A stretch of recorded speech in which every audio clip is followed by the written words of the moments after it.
Hello, welcome back to the channel.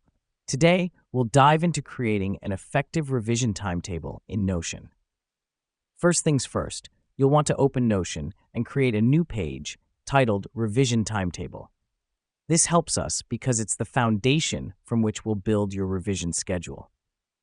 It's always good to keep things neat and organized, especially when it comes to planning your studies. Now that we've done that, let's create a table on this page. Click the plus, then table, and then inline. This table will serve as your timetable. The reason we do this is to establish a structure for your revision schedule. It's much easier to manage your study time when everything is laid out clearly in a table.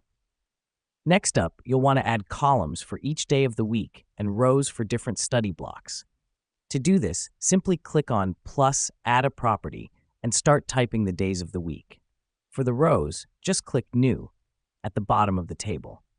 This helps us because it segments your revision time into manageable chunks, making it easier to plan and adhere to your study schedule. Now let's populate the table with the subjects you need to revise. Click on the cells under each day and type in the subject you'll be studying during that time. The reason we do this is to allocate specific study time for each subject, ensuring you cover all your bases. It's important to keep a balance and not neglect any subject. Finally, let's add some color to your timetable. You can color code your subjects by highlighting the text and choosing a color from the menu that pops up. This helps us because color coding can improve recall and make your timetable more visually appealing.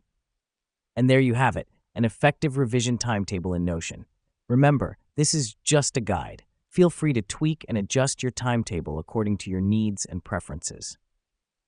That's all for today. Thanks for tuning in, and happy studying.